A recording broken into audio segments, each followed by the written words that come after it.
Before we even talk about diets, let's zoom out for a second and look at what's happening to teeth at the population level, because the numbers are hard to ignore.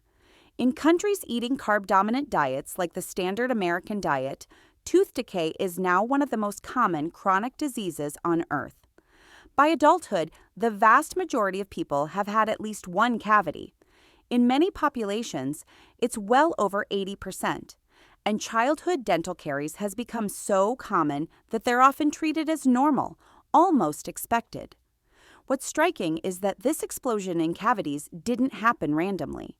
It closely tracks the rise of refined carbohydrates, sugars, and ultra-processed foods. As carb intake went up and eating frequency increased, dental decay followed right along with it. And here's the part that should make us pause.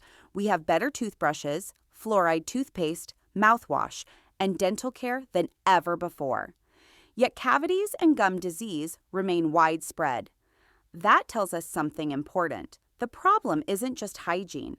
It's the environment we're creating inside the mouth.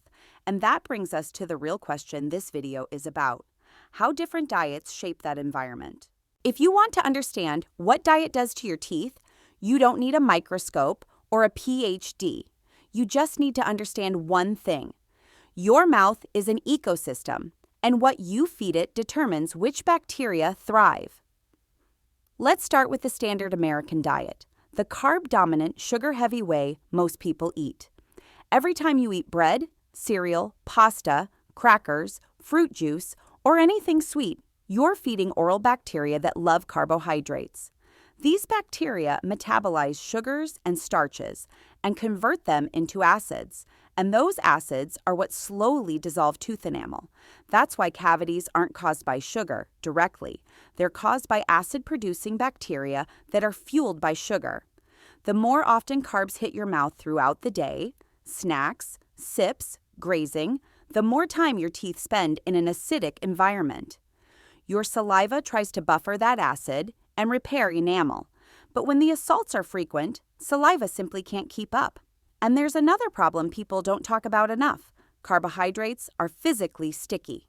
When you chew bread, crackers, cereal, or cooked grains, they don't just disappear. They turn into a soft, glue-like paste that gets pressed into the grooves of your molars, between teeth, and along the gum line. On a microscopic level, those starches break down into sugars that bacteria can ferment right where they're stuck. That means acid production continues long after you've finished eating. Now let's contrast that with a carnivore diet. By the way, if you're finding this video helpful, remember to like, subscribe, and click that notification bell to help me continue creating more content like this for you. A carnivore diet is almost entirely free of fermentable carbohydrates. No sugar, no starch. That alone removes the primary fuel source for acid-producing oral bacteria. Fewer carbs means fewer acid spikes, longer neutral periods, and more opportunity for saliva to do its repair work. But animal foods also behave very differently in the mouth. Meat is made mostly of protein and fat, and those don't form sticky residues. When you chew meat, it breaks into fibers that are slick, lubricated by saliva and fat, and easily swallowed. They don't bond to enamel, and they don't wedge themselves into crevices the way starch does. Fat plays a big role here too. Fat coats and lubricates the mouth, helping food particles slide off tooth surfaces instead of clinging to them. Instead of creating a long-lasting residue, animal foods are usually cleared from the mouth quickly. Chewing meat also strongly stimulates saliva production. And saliva isn't just water. It contains minerals, enzymes, and buffering compounds that neutralize acids and physically rinse the mouth.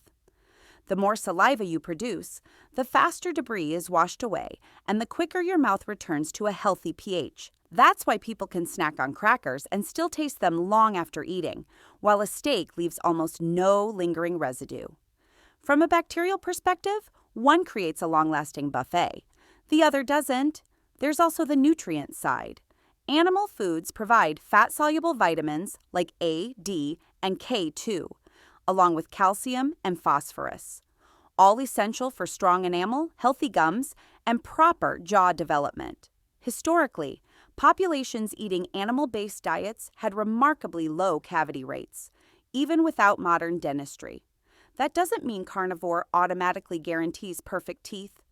Hydration, saliva flow, mineral balance, and basic oral hygiene still matter.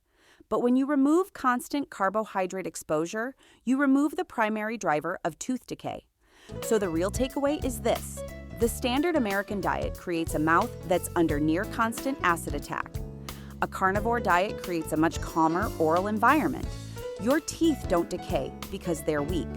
They decay because the environment they're sitting in has become hostile. Change the environment and everything else starts to follow. If this helped you see dental health in a new way, drop a comment below and make sure to like and subscribe for more deep dives into how diet affects the body in ways most people never talk about.